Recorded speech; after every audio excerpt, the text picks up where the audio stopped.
الحمد لله نحمده ونستعينه ونستغفره ونعوذ بالله من شرور أنفسنا ومن سيئات أعمالنا من يهد الله فلا مضل له ومن يضلل فلا هادي له ونشهد أن لا إله إلا الله وحده لا شريك له ونشهد أن سيدنا وحبيبنا ومولانا محمدا عبده ورسوله الذي أرسله بالحق بشيرا ونذيرا وداعيا إلى الله بإذنه وسراجا منيرا فقد قال الله تعالى في كلامه المجيد وفرقانه الحميد أعوذ بالله من الشيطان الرجيم بسم الله الرحمن الرحيم إن الله وملائكته يصلون على النبي يا أيها الذين آمنوا صلوا عليه وسلموا تسليما اللهم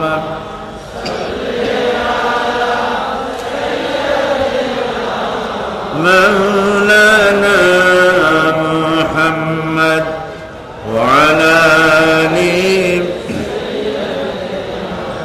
مولانا محمد প্রাণ খুলে মোহব্বতের সাথে সবাই পড়ে আল্লাহুম্মা সাল্লি আলা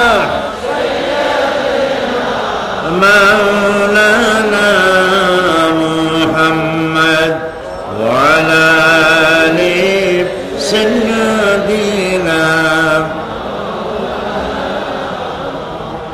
বালাগাল উলা বিকামালিহি كشف الدجى بجماله حسنت جميع خصاله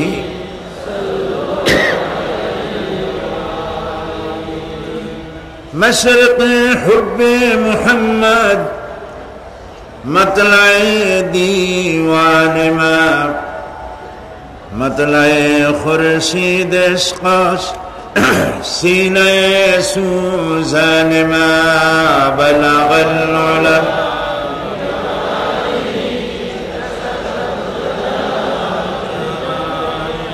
حسنت جميع خصاله صلوا عليه سورة يوسف بداري حکمت لقمان ما قاری قرآن باری اے دل شادمان ما بلغ العلا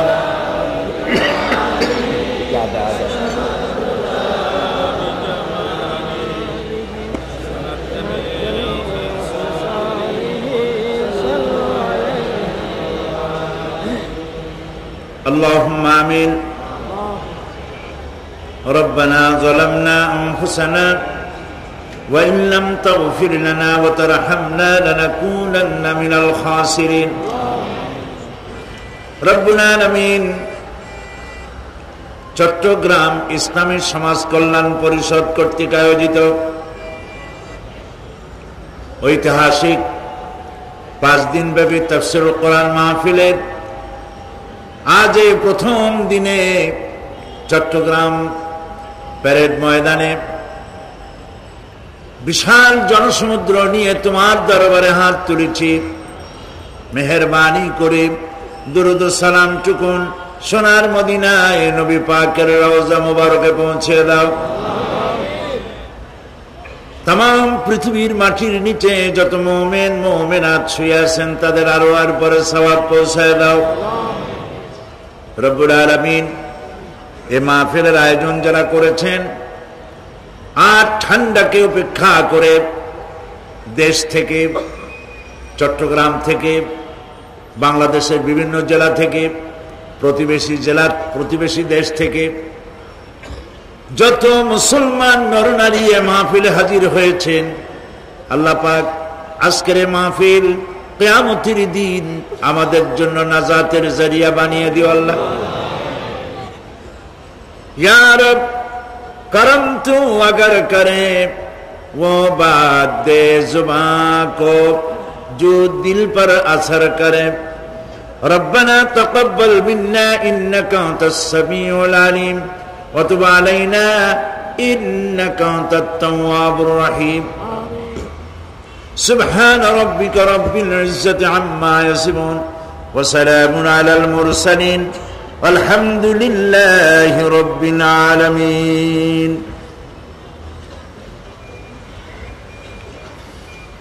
जनाब साहिब सदर शेखुल हदीस हजरतुल अल्लाम बंधुवर मौलाना शमसुद्दीन साहेब हाफिजाहुल्लाह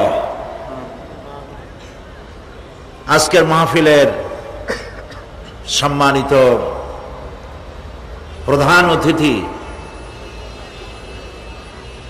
বাইতুস শরফের হযরত পীর সাহেব হযরতুল আল্লাম মৌলানা শাহ কুতুবউদ্দিন সাহেব মাদজিল্লুহুল আলী, হযরত উলামায়ে কেরাম,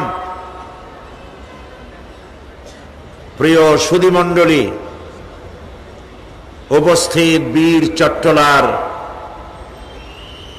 সম্মানিত ভাইয়েরা, পর্দার আড়ালের মা এবং বোনেরা, সুপ্রিয় সাংবাদিক বৃন্দ, আসসালামু আলাইকুম ওয়া রাহমাতুল্লাহি ওয়া বারাকাতুহু।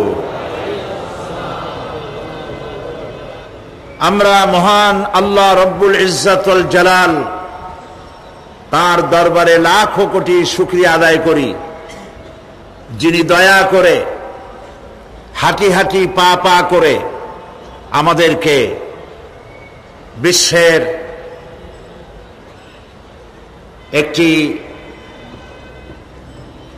সবথেকে বড় তাফসীরুল কোরআন মাহফিল হিসেবে বিবেচিত চট্টগ্রাম তাফসীরুল কোরআন মাহফিল, এত বড় বিশাল মাহফিলের মধ্যে আমাদেরকে শামিল করলেন, সে আল্লাহ পাকের দরবারে শুকরগুজার হচ্ছি। বিনীতভাবে শ্রদ্ধা জড়িত কণ্ঠে উচ্চারণ করছি আলহামদুলিল্লাহ। রব্বানা লাকাল হামদ হামদান কাসীরান তাইয়্যিবান মুবারাকান ফীহি ইয়া রব্বি লাকাল হামদু কামা ইয়ানবাগি লিজালালি ওয়াজহিকা ওয়া আযীমি সুলতানিকা। মাবুদের মেহেরবানি, চট্টগ্রাম ইসলামী সমাজ কল্যাণ পরিষদ কর্তৃক আয়োজিত তাফসীরুল কোরআন মাহফিল এবার 24তম বছর। আলহামদুলিল্লাহ। আগামী বছর এর সিলভার জুবিলি, রজত জয়ন্তী, শিকি শতাব্দী উদযাপিত হবে ইনশাআল্লাহ। এবং সেই মোতাবারক সেই সুন্দর দিনটি আমাদেরকে দেখার তৌফিক আল্লাহ পাক দান করুন। আজকে স্মরণ করছি যারা এই তাফসীরুল কোরআন মাহফিলের প্রথম থেকে নিয়ে আয়োজকদের মধ্যে ছিলেন, শ্রোতাদের মধ্যে ছিলেন, বক্তব্য পেশ করার মধ্যে ছিলেন, তাদের মধ্য থেকে আজকে যাদেরকে আমরা হারিয়েছি তাদের জন্য আল্লাহ পাকের দরবারে দোয়া করি, কোরআনে কারীমের বরকতে তাদের কবরগুলিকে আল্লাহ পাক কোরআনের নূর দিয়ে মুনাওয়ার করে দাও, তাদেরকে জান্নাতুল ফেরদাউসের মেহমান বানিয়ে নাও। প্রিয় ভাই সব, কোরআনে কারীমের মতো এত বড় নিয়ামত পৃথিবীবাসীদের জন্য আর কিছু নাই। সুবহানাল্লাহ বলি। আল্লাহ পাকের পক্ষ থেকে আখিরি কিতাব কোরআনে কারীম, সর্বশেষ হেদায়েতের গ্রন্থ কোরআনে কারীম। এই কোরআন শুনতে আল্লাহ পাক আমাদেরকে চয়েস করেছেন, বাছাই করেছেন। যে লোকগুলিকে, তারাই এখানে আসতে পেরেছেন, বাকিরা আসতে পারে নাই। এ কথা ঠিক কিনা? যাদেরকে আল্লাহ পছন্দ করেছেন তারাই আসতে পেরেছেন। এবং এই মাহফিলের দোয়া চাওয়ার জন্যে গত কয়েকদিন থেকে আমার কাছে আরব আমিরাত, কুয়েত, কাতার, আজকেও মক্কা শরীফ থেকে কয়েকটা টেলিফোন আসছে এই মাহফিলের দোয়ার জন্য। যারা এই দেশের লোক বাইরে থাকে তারা দোয়ার মুহতাজ থাকেন, তারা দোয়া চান। এবং আমাকে অনেকে বলেছেন আপনাদেরকে সালাম জানাবার জন্য। এটা আমার দায়িত্ব। কাজে বিদেশে যতবার যাই তারা এই মাহফিলকে মহব্বত করে, কারণ এই মাহফিল এই প্যারেড ময়দানের মধ্যে সীমাবদ্ধ থাকে না। আমি আল্লাহ পাকের এক ক্ষুদ্র গোলাম। আমার মনে হয় যে আল্লাহ পাকে মাহফিলকে কবুল করে নিয়েছেন, কারণ চট্টগ্রাম তাফসীরুল কোরআন মাহফিল চট্টগ্রামের প্যারেড ময়দানে সীমাবদ্ধ থাকে না। পৃথিবীর এমন কোন দেশ নাই যে দেশে বাংলাদেশের মুসলমান আছে আর চট্টগ্রামের তাফসীর মাহফিল তার ঘরের মধ্যে ঢোকে নাই, এমন কোন দেশই নাই। সুবহানাল্লাহ। সর্বত্র পৌঁছায় দিয়েছেন আল্লাহ পাক দয়া করে। সেই জন্য ওই আল্লাহ পাকের শুকর আদায় করি, যিনি দয়া করে এই মাহফিলকে কবুল করেছেন বলেই আমাদের কাছে মনে হয় আল্লাহ যেন কিয়ামতের দিন এটা আমাদের জন্য নাজাতের জরিয়া করে দেন। কোরআন শরীফের আমরা সেই কিতাবের আলোচনা করছি যে কিতাব সম্পর্কে আল্লাহ পাক বলছেন, কুল বিফাদলিল্লাহি ওয়া বিরহমাতিহি ফাবিযালিকা ফালইফরাহু হুয়া খায়রুম মিম্মা ইয়াজমাউন। আল্লাহ পাক বলছেন, কুল বিফাদলিল্লাহি ওয়া বিরহমাতিহি, হে রাসূল আপনি বলুন মুসলমানদের জন্য আল্লাহ পাকের একটি করুণা, বিশ্ববাসীর জন্য আল্লাহ পাকের পক্ষ থেকে একটি দয়া। সেই দয়াটি হচ্ছে এই যে কোরআনের মতো একখানা কিতাব আল্লাহ পাক তোমাদেরকে দান করেছেন। সুবহানাল্লাহ। ফাবিযালিকা ফালইফরাহু, কোরআনের মতো একখানা কিতাব পেয়েছো এই জন্য আনন্দ করো, ফুর্তি করো, আনন্দ করো, কোরআনের মতো কিতাব পেয়েছো। সুবহানাল্লাহ। কোরআন শরীফের আমরা সেই কিতাবের আলোচনা করছি যে কিতাব সম্পর্কে আল্লাহ পাক বলছেন, কুল বিফাদলিল্লাহি ওয়া বিরহমাতিহি ফাবিযালিকা ফালইফরাহু হুয়া খায়রুম মিম্মা ইয়াজমাউন। আল্লাহ পাক বলছেন, কুল বিফাদলিল্লাহি ওয়া বিরহমাতিহি, হে রাসূল আপনি বলুন মুসলমানদের জন্য আল্লাহ পাকের একটি করুণা, বিশ্ববাসীর জন্য আল্লাহ পাকের পক্ষ থেকে একটি দয়া। সেই দয়াটি হচ্ছে এই যে কোরআনের মতো একখানা কিতাব আল্লাহ পাক তোমাদেরকে দান করেছেন। সুবহানাল্লাহ। ফাবিযালিকা ফালইফরাহু, কোরআনের মতো একখানা কিতাব পেয়েছো এই জন্য আনন্দ করো, ফুর্তি করো, আনন্দ করো, কোরআনের মতো কিতাব পেয়েছো। সুবহানাল্লাহ।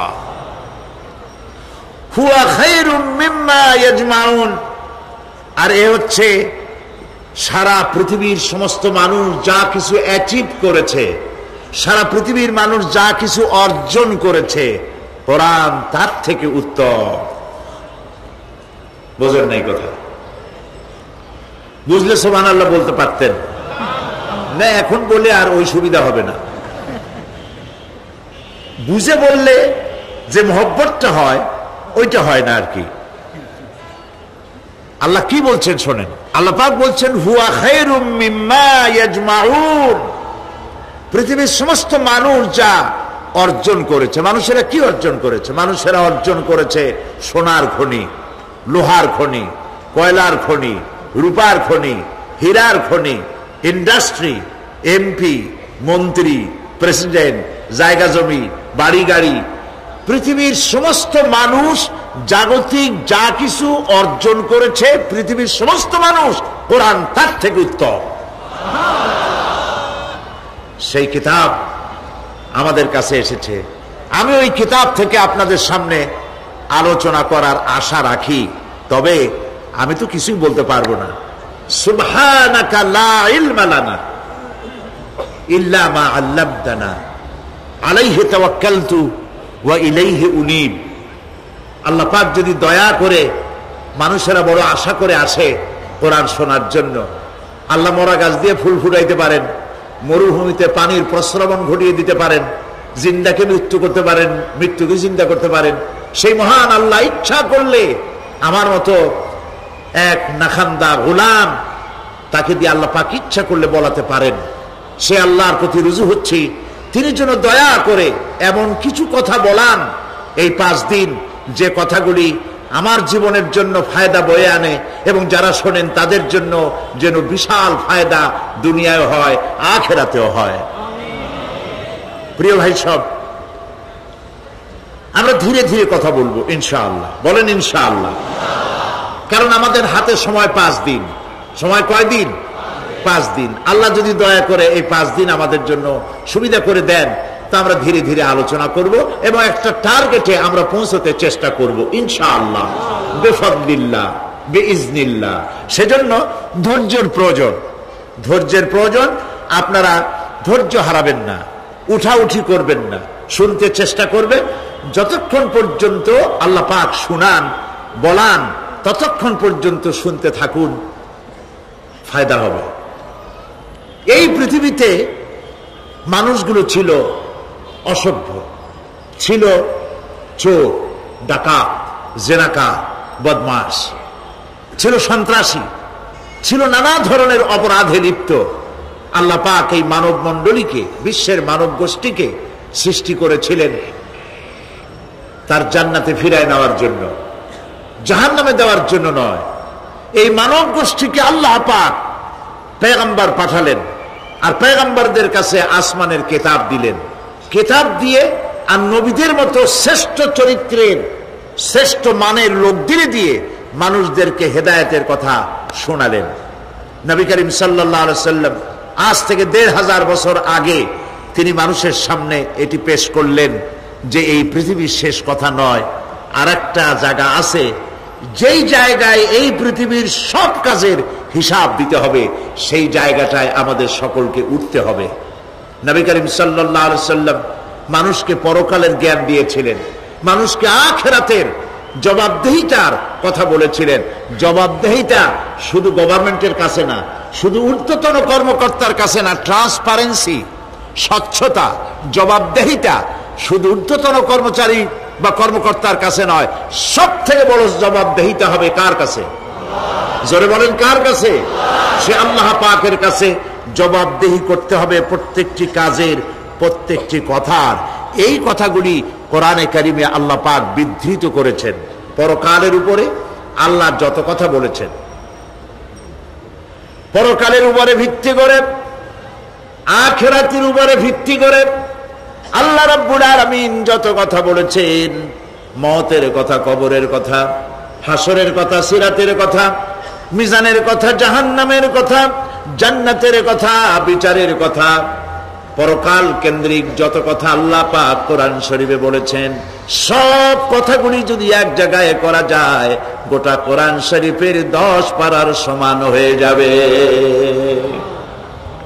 সম্ভবত কোরআনে কারিমের এমন কোন রুকু, এমন কোন পাতা নাই যেখানে আকারে, ইঙ্গিতে পরকালের জবাবদেহিতা সম্পর্কে একেবারে কিছু বলা হয়নি। এই পরকাল কেন্দ্রিক কথাগুলির কারণেই সেই জামানার চোর, ডাকাত, ছিনতাইকারী, ধর্ষণকারী সব হেদায়েত হয়ে গিয়েছিল, আর মানুষগুলি পৃথিবীর সর্বশ্রেষ্ঠ সম্মানিত জাতিতে পরিণত হয়ে গেছিল। ঠিক কিনা বলেন? সত্য কিনা বলেন? আজ আমার দেশে ক্লিন হার্ট অপারেশন হচ্ছে, ঠিক না? গোটা বাংলাদেশ এখন অপারেশন থিয়েটার, আর সন্ত্রাসীরা হচ্ছে রোগী। এদের অপারেশন হচ্ছে হার্ট ক্লিন করার জন্য। এই অপারেশন ক্লিন হার্ট দিয়ে বিশ্বাস করুন 100% সন্ত্রাস এবং দুর্নীতি বন্ধ হবে না। মিয়া বিল মিয়া, 100-তে 100% সন্ত্রাস এর দ্বারা বন্ধ হবে না। সন্ত্রাস বন্ধ করতে হলে নৈতিকতার সৃষ্টি করতে হবে, আর নৈতিকতার সৃষ্টি কোরআন ছাড়া আর কিছুতেই করতে পারে না। আমার শিক্ষাঙ্গনে, কলেজ, বিশ্ববিদ্যালয়, হাই স্কুলগুলিতে যে ধরনের মানুষ আজ তৈরি হচ্ছে, আপনারা কি লক্ষ্য করেছেন কি মানুষ হচ্ছে? দেখুন নবীজি কি বলেছেন। আল্লাহর নবী বলেন, ইন্নাল্লাযী লাইসা ফী জাওফিহি শাইউম মিনাল কুরআনি কাল বাইতিল খারিব। যেই স্মৃতির ভিতরে, যেই দেহের ভিতরে কোরআন নাই, ওই দেহটা একটা বিরান বাড়ির মতো, একটা পোড়ো বাড়ির মতো। যেই বাড়িতে মানুষ থাকে না, এটাকে বিরান বাড়ি বলে।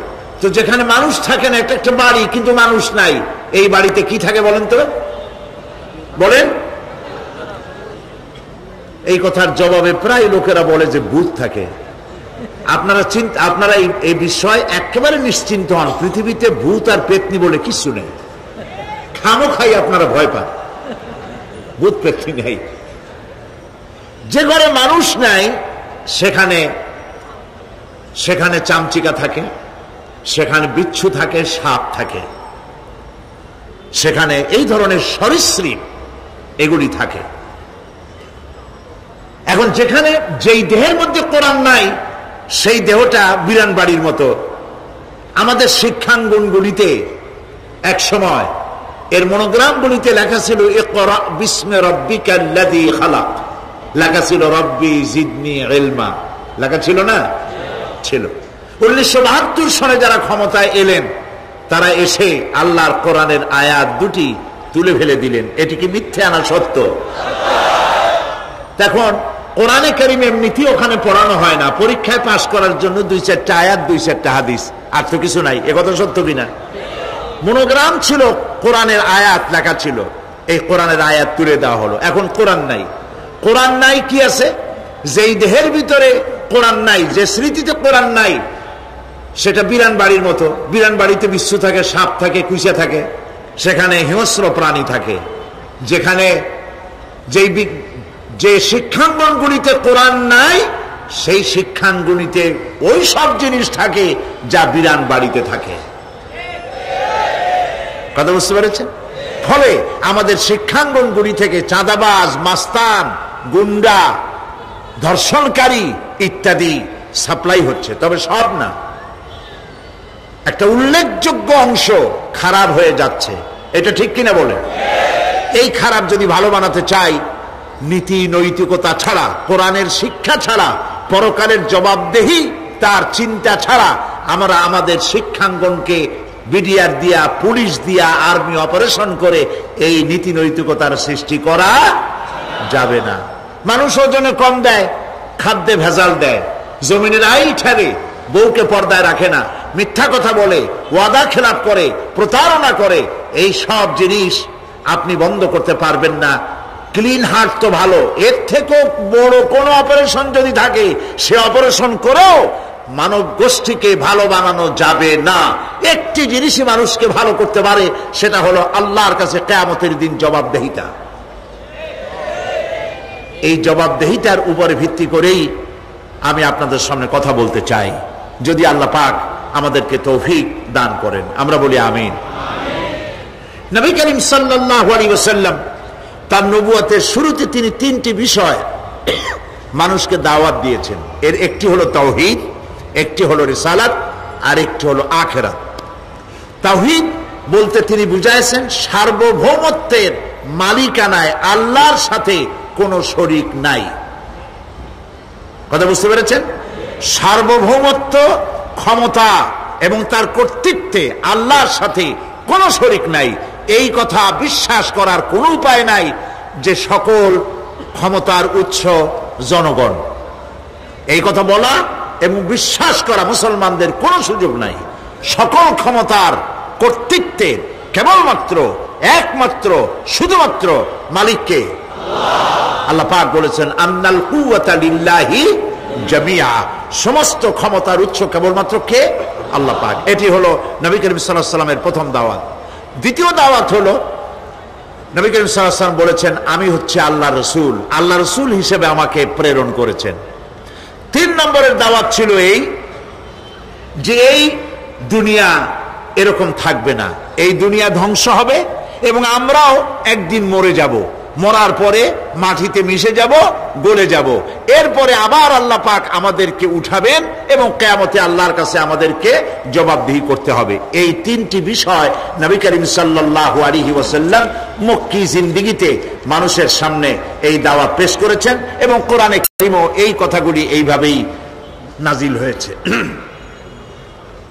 কাফেরেরা 3টি জিনিসের প্রথম জিনিসের সাথে তারা দ্বিমত খুব একটা করতে পারে নাই। তারাও জানতো যে আল্লাহ এক আছেন। তাদের যে দেবতাগুলি ছিল এ সম্পর্কে তাদের ধারণা ছিল যে দেবতাগুলিও ওই আল্লাহর তৈরি করা, তবে আল্লাহর কাজের এরা হলো অংশীদার। যেরকম গভর্নমেন্টের একজন প্রধানমন্ত্রী থাকে আর একজন প্রেসিডেন্ট থাকে আর বিভিন্ন বিভাগে মন্ত্রীরা থাকে, আল্লাহর ওইভাবে রাষ্ট্র, আল্লাহ বা ভগবান বা গড, তারও এই বিশ্ব এগুলিকে পরিচালনা করার জন্য বিভিন্ন মন্ত্রণালয় আছে আর ওই সব মন্ত্রণালয়গুলিতে আমাদের দেবতাগুলিকে এইভাবে শরীক করে রাখা তিনি রেখেছেন। এটা হলো তাদের ধারণা। 2 নম্বরে নবী করিম সাল্লাল্লাহু আলাইহি ওয়াসাল্লামের রিসালাত সম্পর্কে তাদের এ ব্যাপারে তারা একমত হতে পারে নাই, কিন্তু নবী করিম সাল্লাল্লাহু আলাইহি ওয়াসাল্লাম মিথ্যা কথা বলেছেন নাউজুবিল্লাহ এটা তারা ধারণা করতে পারতো না, কারণ 40টি বছর পর্যন্ত একটি মিথ্যে কথা তিনি বলেন নাই। সুবহানাল্লাহ বলেন। নবুয়তের আগ পর্যন্ত কোন মিথ্যে কথা তার কাছ থেকে লোকেরা শোনে নাই। সুবহানাল্লাহ। সারা জীবনেও তিনি কোনো মিথ্যে কথা বলেন নাই। তৃতীয় যে বিষয়টি, এই বিষয় ছিল তাদের মারাত্মক প্রশ্ন, সেটাই আপনাদের সামনে আমি বলবো ইনশাআল্লাহ। তবে স্রষ্টা সম্পর্কে, আল্লাহ সম্পর্কে তাদের ধারণা ছিল এই। আল্লাহ পাক কোরআনে কারিমে বলছেন, وَلَئِنْ سَأَلْتَهُمْ مَنْ خَلَقَ السَّمَاوَاتِ وَالْأَرْضَ لَيَقُولُنَّ خَلَقَهُنَّ الْعَزِيزُ الْعَلِيمُ। তাদেরকে যদি প্রশ্ন করা হয় কে আকাশ সৃষ্টি করেছে, কে জমিন সৃষ্টি করেছে, তাহলে তারা বলবে, এবং তোমাদেরকে কে সৃষ্টি করেছে, তার জবাবে তারা বলবে পরাক্রমশালী আল্লাহ রব্বুল আলামিন, তিনি সৃষ্টি করেছেন। ফেরাউনও কিন্তু কোনোদিন বলে নাই যে আকাশ আর জমিন আমি সৃষ্টি করেছি। নমরুদও কোনোদিন বলেনি আকাশ আর জমিন আমি সৃষ্টি করেছি। কেউ নিজেকে স্রষ্টা বলে কেউ দাবি করেনি। এইভাবে করে আল্লাহ পাক বলছেন, তাদেরকে যদি এই প্রশ্ন করা হয়, ওয়ালা ইন সাআলতাহুম মান নাযালা মিনাস সামাই মাআন ফাআহইয়া বিহিল আরদা মিন বাদি মাউতিহা লায়াকুলুন্নাল্লাহ। আল্লাহ পাক বলেন, তাদেরকে যদি প্রশ্ন করা হয় আকাশ থেকে কে পানি বর্ষণ করছে এবং এই পানি দিয়ে মৃত্যু জমিনকে কে জিন্দা করে দিল, এই প্রশ্ন যদি করা হয়, তারা বলবে আল্লাহ। কি জবাব দেবে বলুন? আকাশ থেকে পানি বর্ষণ কে করে? জমিন, এই মরা জমিনকে আকাশের পানি দিয়ে, বৃষ্টির পানি দিয়ে জমিনটাকে সিক্ত করে দিয়ে ফসল উৎপাদনের ব্যবস্থা কে করে দেন? কাফেররা এটাকে অস্বীকার করত না। এরপরে যদি তাদের জিজ্ঞেস করা হতো ওয়ালা ইন সাআলতাহুম মান খালাকাহুম লায়াকুলুন্নাল্লাহ,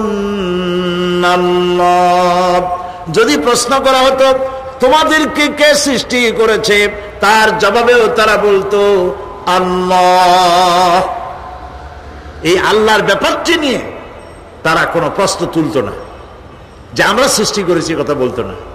নবী কারীম সাল্লাল্লাহু আলাইহি ওয়াসাল্লামের রিসালাত সম্পর্কেও তারা, তিনি মিথ্যা কথা বলছেন নাউজুবিল্লাহ, একথা বলতেও তারা সাহস পাইতো না, যেহেতু সারা সমাজ তাকে আল আমিন বলেছে, সাদেক বলেছে। 40 বছর পর্যন্ত লোকেরা তাকে সাদেক, সত্যবাদী, আল আমিন বলেছে। আল্লাহ পাক তাকে সেইভাবেই তৈরি করেছেন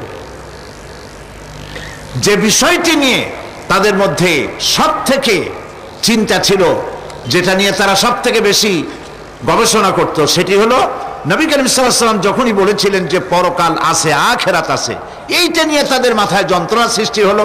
হাটে মাঠে ঘাটে তারা যেখানেই যেত খালি তারা আলোচনা করতো, শুনছো কথা, আমরা নাকি মরে যাব, তারপরে নাকি আমাদেরকে আল্লাহ পাক কিয়ামতে উঠাবেন এবং সেইখানে নাকি আমাদের সমস্ত কিছু জিজ্ঞাসা করা হবে, ওইখানে নাকি সব কথার জবাব দেওয়া লাগবে। এমন কথা বাপের কাছেও শুনি নাই, দাদার কাছেও শুনি নাই, কি সব আজে বাজে কথা এখন আমরা শুনতেছি। এই জাতীয় তারা ঠাট্টা বিদ্রুপ ইত্যাদি করত।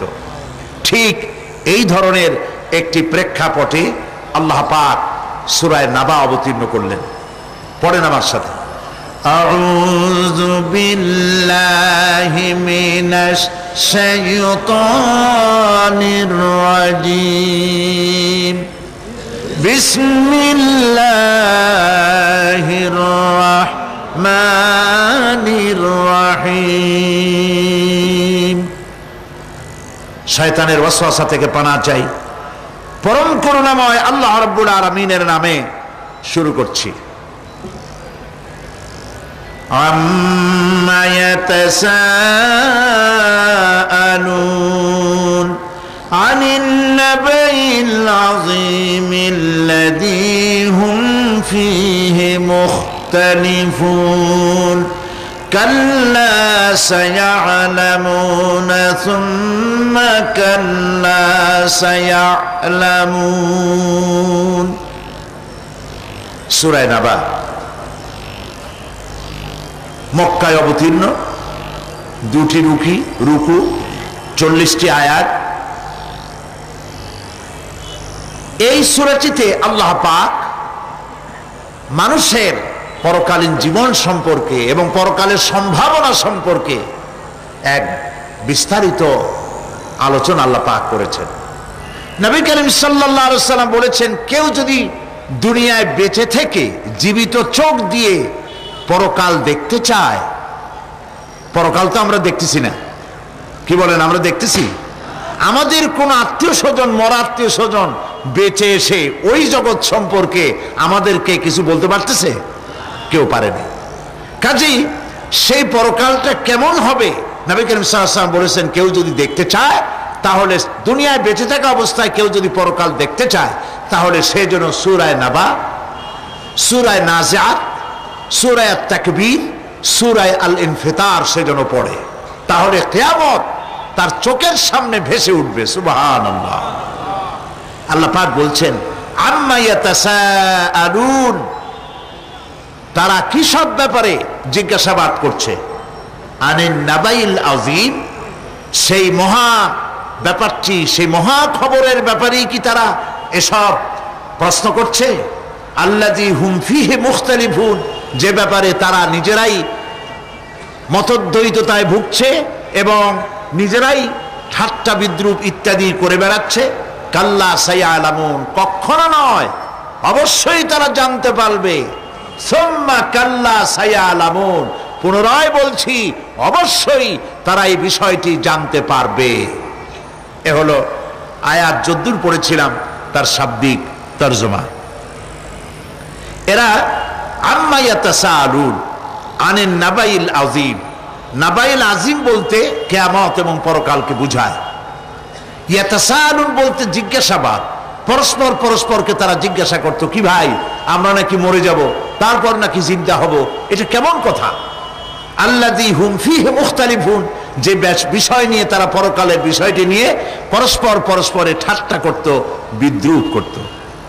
পরকাল সম্পর্কে অবিশ্বাসী যারা ছিল তাদের প্রশ্নগুলো কিরকম ছিল, কোরআনে কারীম তা বিধৃত করছে।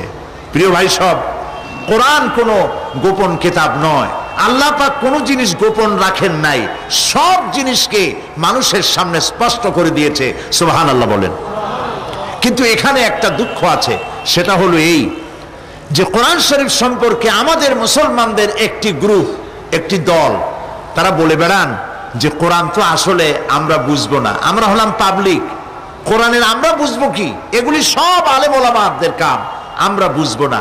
আসেন আমাদের অন্যরা কি বলে, হুজুররা কি বলে দেখি, সেই সব বইপত্র পড়ি। প্রিয় ভাই সব, বুজুর্গরা মুরব্বীরা যে কথা বলেন সে কথা যে সঠিক তা বোঝার জন্যই তো কোরআন প্রয়োজন। কোরআনই যদি না বুঝলেন তাহলে তারা আপনাদেরকে বিভ্রান্ত করছে কিনা সেটা তো আপনি বুঝতে পারবেন না। কথা ঠিক কিনা বলেন?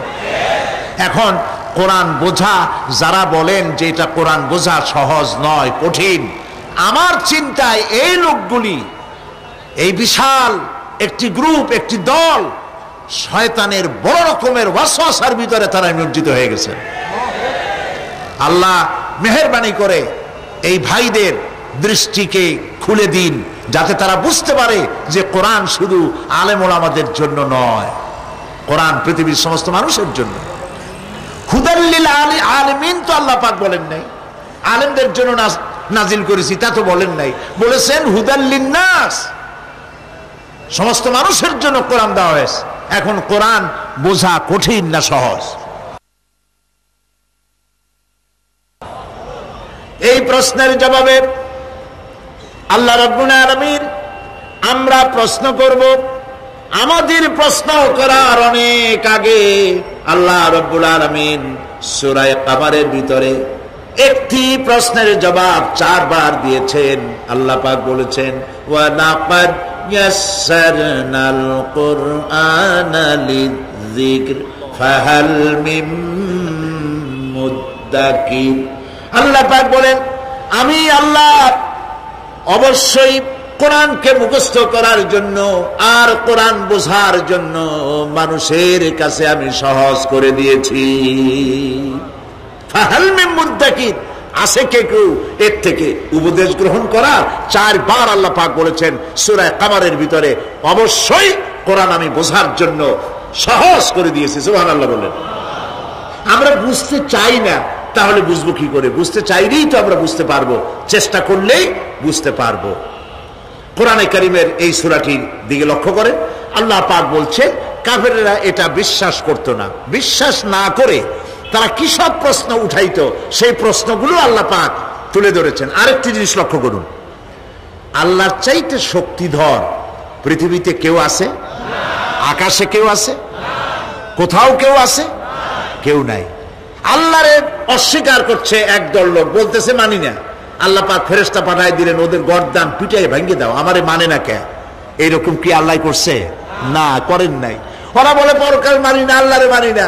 আল্লাহ পাক কোরআনে যুক্তি দিয়েছেন, আর নবী করিম সাল্লাল্লাহু আলাইহি ওয়াসাল্লামকে বলেছেন ইন্নামা আনতা মুযাক্কিরুন লাস্তা আলাইহিম বিমুসাইতির।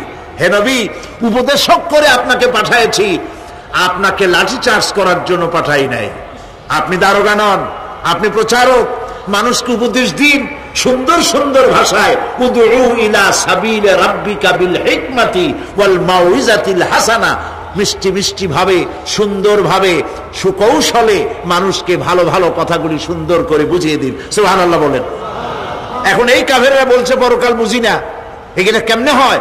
আমরা অস্বীকার করি, মানি না। আল্লাহ পাক সাথে সাথে ফেরেশতা দিয়ে কারো ঘাড় মটকান নাই, কিন্তু পারতেন না? পারতেন না? আরে ভাই বলেন না কেন, পারতেন কি না? অবশ্যই পারতেন, কিন্তু তা করেন নাই। প্রত্যেকটি কথা যুক্তি দিয়ে, হাজার যুক্তি দিয়ে আল্লাহ পাক বুঝাইছেন। সুবহানাল্লাহ। কাফেররা প্রশ্ন করল, তারা বলতো আমাদের এই জীবন শেষ, মৃত্যুর পরে আমাদের আর নতুন করে ওঠা লাগবে না। ওরা বলতো ইন্না হাউলানি লা ইয়াকুলুনা ইন হিয়া ইল্লা মাউতাতুনাল উলা ওয়া মা নাহনু বিমুনশারিন। তারা বলতো এই জীবনটাই আমাদের শেষ, এইখানে আমরা মৃত্যু ছাড়া, আমাদের এই জীবন ছাড়া আর কিছুই নাই, আর আমাদেরকে পুনরুত্থিত করা হবে না। পরিষ্কার তারা বলতো যে আমাদেরকে পুনরুত্থিত করা হবে না। এরপরে তারা আরো বলতো মা নাদরি মাসসাআতু ওয়ান নাযুন্নু ইল্লা যান্না ওয়া মা নাহনু বিমুস্তাইকিনিন।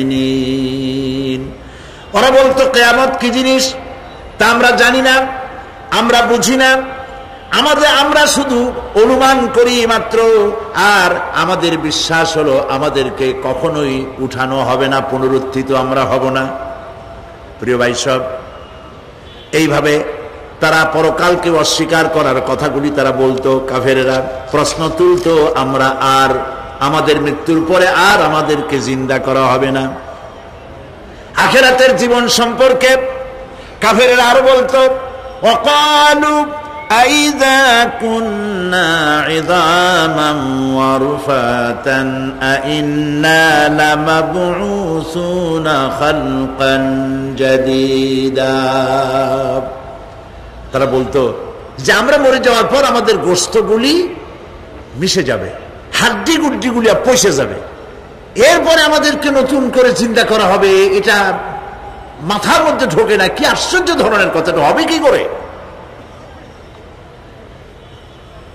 কাফের বেঈমানেরা আরো নানা ধরনের প্রশ্ন তারা করত। তারা বলতো, আইদা মিতনা ওয়া কুন্না তুরাবান যালিকা রাজউম বাঈদ। আমরা মাটিতে মিশে যাব, তারপরেও কি আমাদেরকে চিন্তা করা হবে, আমাদেরকে আবার উঠানো হবে? এটা তো বুদ্ধির, এটা চিন্তার বাইরের কথা, এটা তো মানতে পারি না। আসলে কাফেরদের এই বক্তব্য অনুযায়ী পরকালের জীবন বুদ্ধি বহির্ভূত নয়। ওরা যে বলে যে এটা আমাদের বুদ্ধিতে কুলায় না, আসলে তারা বুদ্ধি খাটায় নাই। কাফের তো বুদ্ধি খাটায় নাই। যেমন আমাদের ইউনিভার্সিটিতে ঢাকা বিশ্ববিদ্যালয়ে একজন ছিল, বেটা মরছে, হ্যাঁ আমি নাম নাই নিলাম, আপনারা তো বুঝে ভালাইছেন।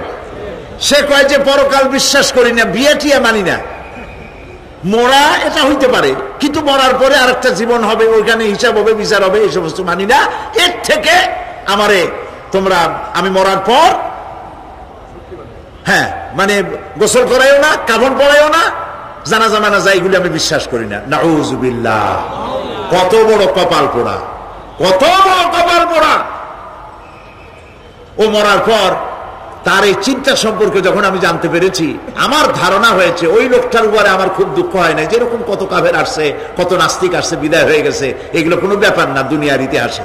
সব থেকে বড় ব্যাপার হলো এই লোকটি বাংলা বিভাগে বছরের পর বছর, যুগের পর যুগ শিক্ষকতা করেছে ঢাকা বিশ্ববিদ্যালয়ে।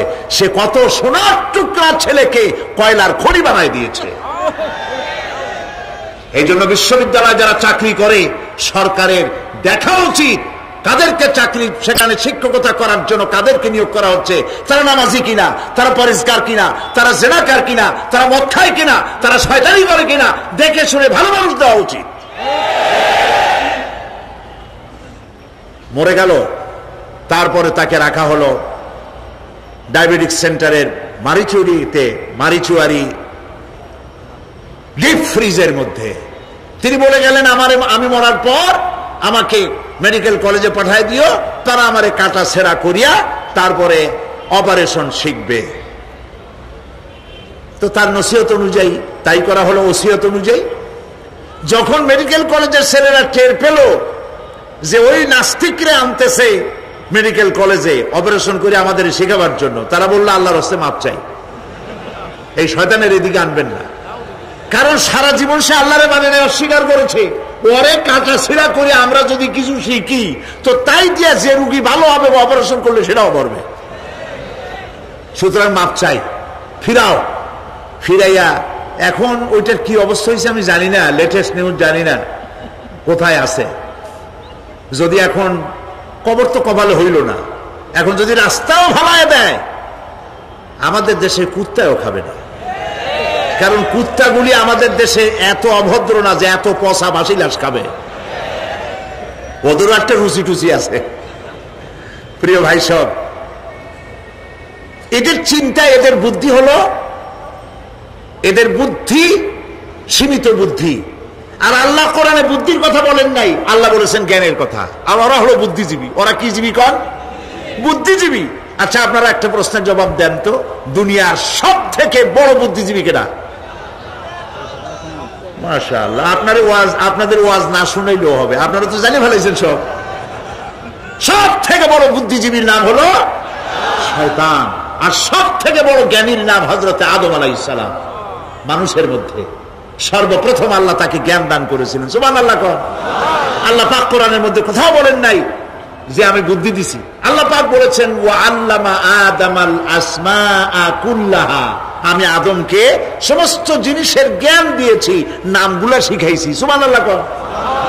ওয়ালাকাদ আতাইনা লুকমানাল হিকমা, আমি লোকমানকে জ্ঞান দান করেছি।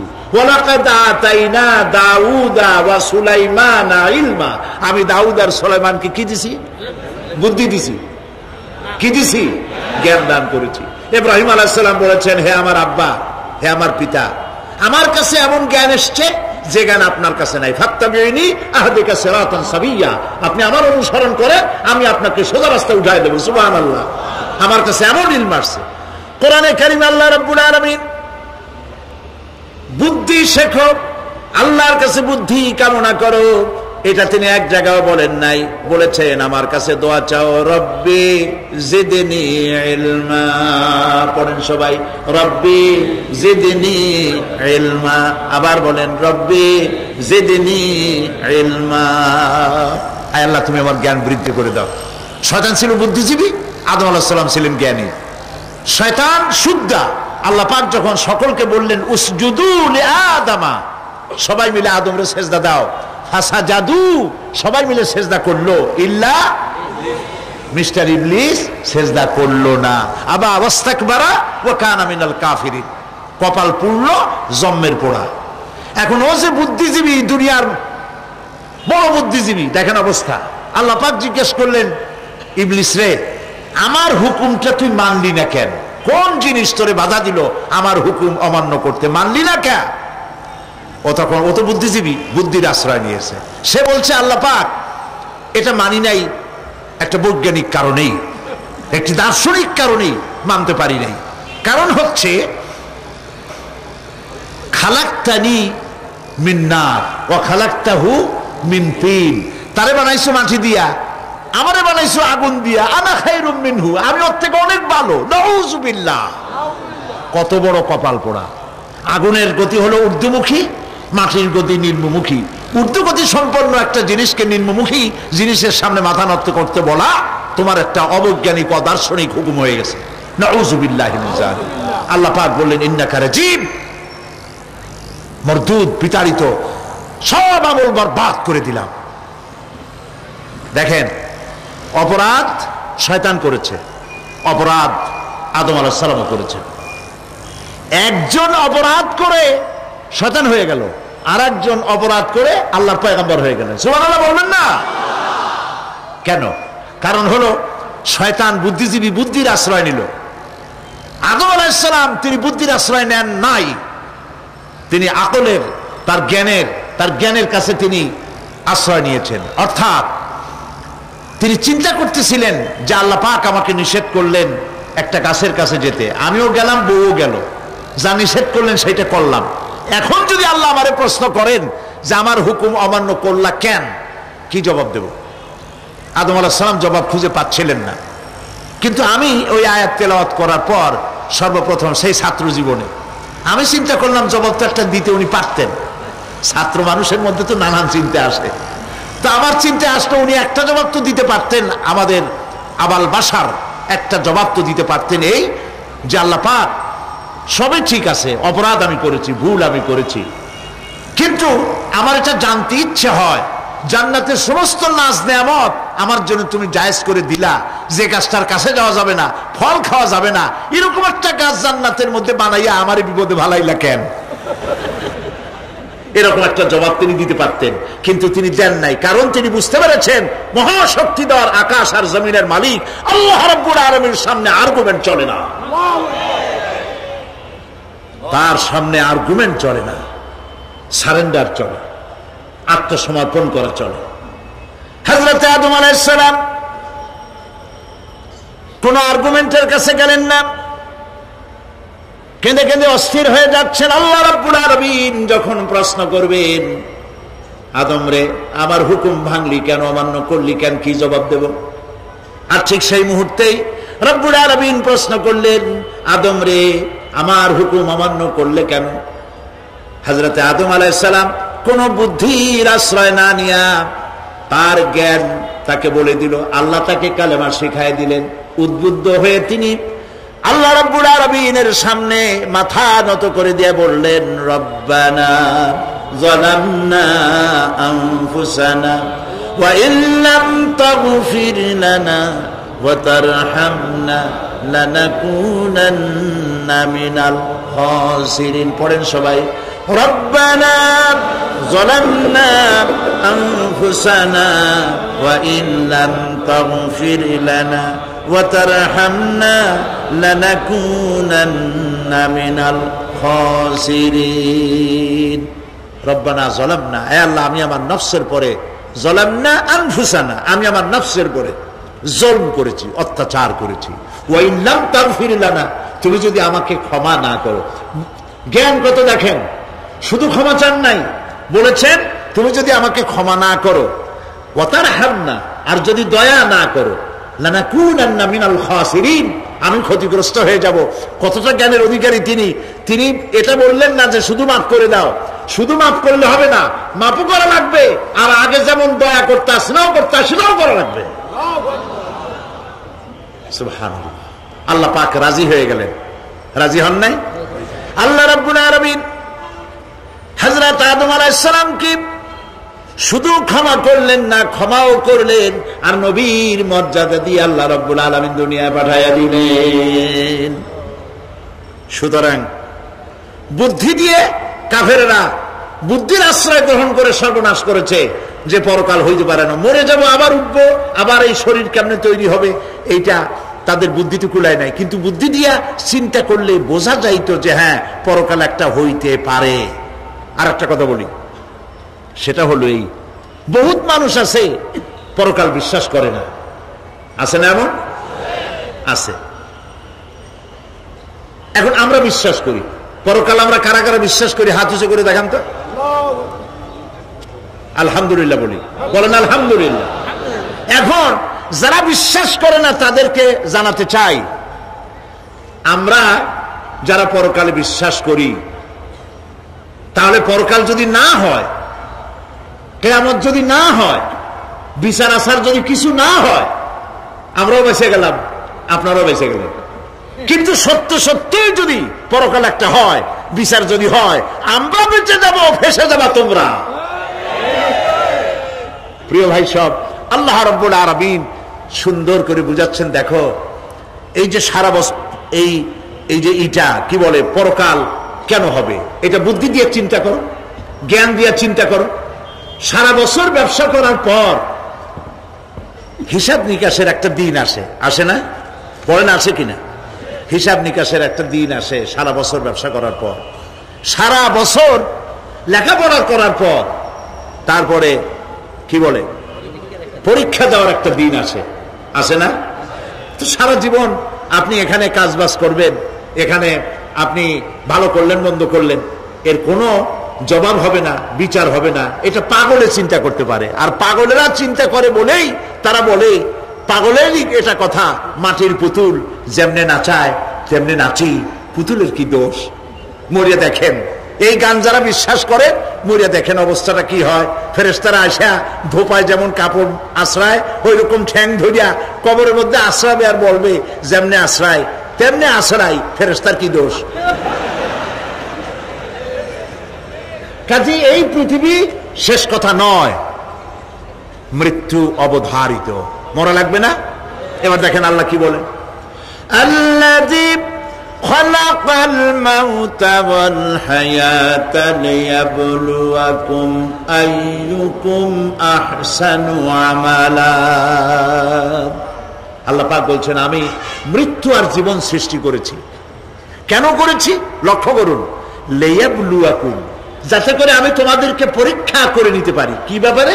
আইয়ুকুম আহসানু আমালা, আমলের দিক থেকে, নেক কাজের মধ্য থেকে, ভালো কাজ এবং খারাপ কাজের মধ্য থেকে, আইয়ুকুম আহসানু আমালা, ভালো কাজের দিক থেকে তোমাদের মধ্যে কে উত্তম, কে ভালো মানুষ, এইটার পরীক্ষা নেওয়ার জন্য আমি মৃত্যু আর জন্মের সৃষ্টি করেছি। প্রিয় ভাই সব খুব লক্ষ্য করুন, জন্ম আর মৃত্যু, জন্ম হলে মৃত্যু হবেই, না হবে না? এই যে একটা ডিউরেশন, একটি সময়, এই সময়টা হলো পরীক্ষার সময়। আমরা যারা পড়াশোনা করেছি, আপনারা পড়াশোনা করেছেন নিশ্চয়ই, কলেজে অথবা হাই স্কুল অথবা মাদ্রাসায় প্রতি বছর একটা করে পরীক্ষা আসে না পরীক্ষা? এই পরীক্ষার ডিউরেশন কত সময়? 3 ঘন্টা। কয় ঘন্টা বলে? 3 ঘন্টা। এই 3 ঘন্টা পরীক্ষা দিতে গিয়ে আপনারা কি কোন ছাত্রকে দেখেছেন যে প্রশ্নপত্র সামনে নিয়ে গল্প করতেছে, প্রশ্নপত্র সামনে নিয়ে তাস খেলে, জুয়া খেলে, আরেকদিকে তাকায় থাকে? প্রতিটি মুহূর্ত সে কাজে লাগাচ্ছে, প্রতি মুহূর্ত কাজে লাগাচ্ছে। 3 ঘন্টা পুরা হওয়ার 2 ঘন্টার মধ্যে পরীক্ষা তার শেষ হয়ে গেছে, কিন্তু সে চলে যাচ্ছে না, বাকি আরো 1 ঘন্টা আধা ঘন্টা রিভাইজ করতেছে। সে যা যা পরীক্ষা দিয়েছিল প্রশ্ন অনুযায়ী জবাবগুলি ঠিক হয়েছে কিনা সে মিলাই দেখে। কারণ কি? কারণ হলো এই পরীক্ষা যদি ফেল করি, বাপ মায়ের কষ্ট করা পয়সাগুলি বিফলে চলে যাবে, আমি চাকরি পাবো না, আমার জীবনটা 1 বছরের জন্য নষ্ট হয়ে যাবে। এই জন্য সে এত খাটাখাটনি করে পরীক্ষায় ভালো ফল করার জন্য সে পরীক্ষা দেয়, এবং পরীক্ষার রেজাল্ট এই পৃথিবীতেই হয়। ঠিক কিনা বলে? খাতা দেখতে যতদিন লাগে তারপরে পরীক্ষা হয়। খুব লক্ষ্য করুন, আমাদেরও একটা পরীক্ষা চলতেছে এই পৃথিবীতে, সকলে। ওইটা শিক্ষাঙ্গনের পরীক্ষা, এটা জীবনের পরীক্ষা। এই যে ওর পরীক্ষার ডিউরেশন, সময়কাল 3 ঘন্টা, আর আমাদের পরীক্ষার, সমস্ত মানুষের পরীক্ষার সময়কাল হলো জন্ম থেকে শুরু করে মৃত্যু পর্যন্ত। এর মধ্যে বালেগ হওয়া পর্যন্ত সময়টা কনসিডারেবল, ক্ষমার যোগ্য। 15 বছর 12 বছর বালেগ হইতে যে কয় বছর লাগছে, এইটা যা করছেন যা বলছেন সব মাপ। কিন্তু বালেগ হওয়ার পরের থেকে নিয়ে মৃত্যু পর্যন্ত যা যা করবেন সমস্ত কাজের হিসাব আল্লাহর কাছে